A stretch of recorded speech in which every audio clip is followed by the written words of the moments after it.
Hello everyone, my name is Zohra Dodhia, and I'm going to be starting my presentation today.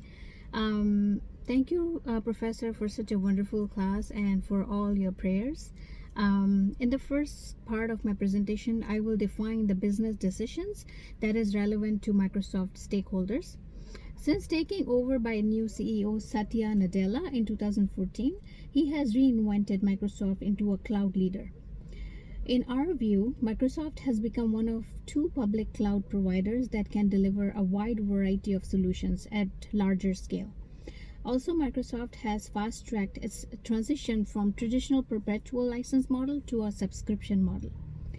It is important to note that Microsoft exited the low growth, low margin mobile handset business and is driving gaming to be more cloud-based. All these factors have combined to drive a more focused company that offers impressive revenue growth with high and expanding margins.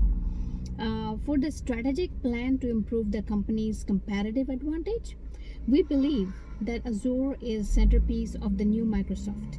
Even though we estimate it is already an approximately $7 billion business, it grew at a staggering 92% rate in fiscal year 2018. For a strategic plan to improve, I already did that. Azure has several distinct advantages, including that it offers customers a painless way to experiment and move select workloads to the cloud. Since existing customers remain in the same Microsoft environment, applications and data are easily moved from one premises to the cloud. There are several specific decisions company leadership has made in order to capitalize on untapped business opportunities. Report has surfaced that Microsoft was looking to acquire the US operations of TikTok. Strategically, this would be an interesting acquisition for Microsoft. TikTok would dramatically improve Microsoft consumer exposure, especially on mobile where it is lacking. Microsoft is a company that is currently offer Binge for search, LinkedIn for professional networking, and Xbox Live for gaming.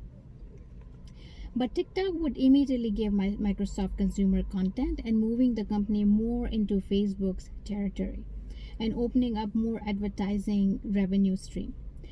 In the second part of my presentation, I will discuss the leadership skills can be used to encourage innovation to improve the company.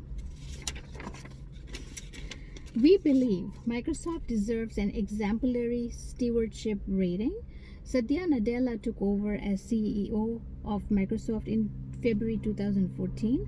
After Steve Ballmer resigned in August 2013, Nadella joined Microsoft in 1992 and worked his way up to a variety of business unit leadership roles, mainly involving cloud, business, and server and tool groups. He was the president of the server and tools division for the 3 years prior to becoming CEO. The company he took over is very different than the company we see today. We believe it is cheaper initially for companies to move workloads to the cloud as there are less upfront costs and a lower bar to clear for maintenance and administration. Along those lines, Microsoft offers scale advantages to Azure clients in that at least some cloud offerings are cheaper relatively to AWS.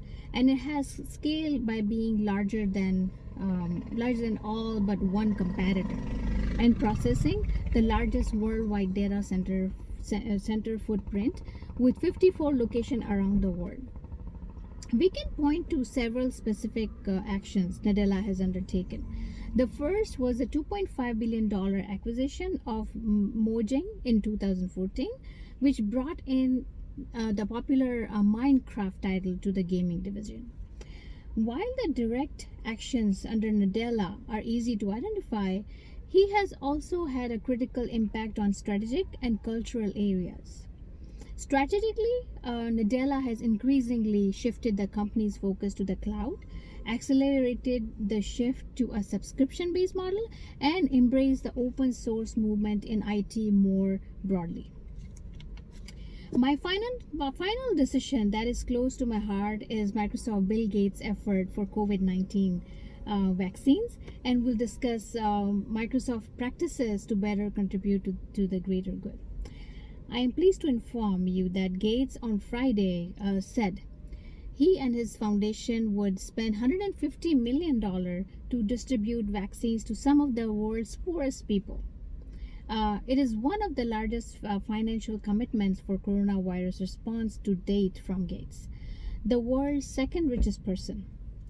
Gates has been among the foremost leaders on vaccine production over the last 2 decades, spending around $4 billion on the global vaccine development effort known as Gavi. He is focusing on vaccines in development.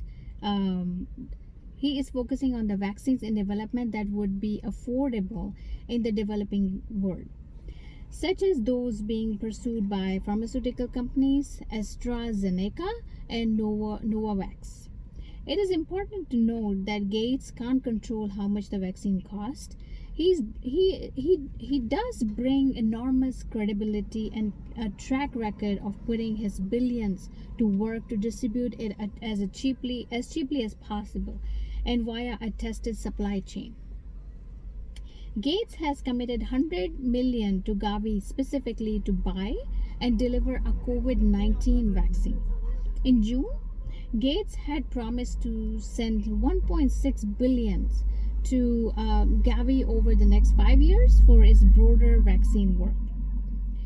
Gates has put more than $4 billion over the last 2 decades into Gavi, which is estimated by the Gates Foundation to have immunized 750 million children and saved 13 million lives. Finally, I would like to thank you for all your help and support. And if you have any questions, please, you can go ahead and send me an email or write comments or contact me. You have my email ID. I'm more accessible via email, since some of you know that I work at the COVID testing sites and they don't allow phones in there because of cross-contamination reasons. So we can only check our emails on that computer that they provided us, or when we take a break, which is seldom. So thank you once again, and thank you Professor Kennedy for all your understanding and all your good wishes. Thank you very much, and all of you, please stay safe and stay healthy.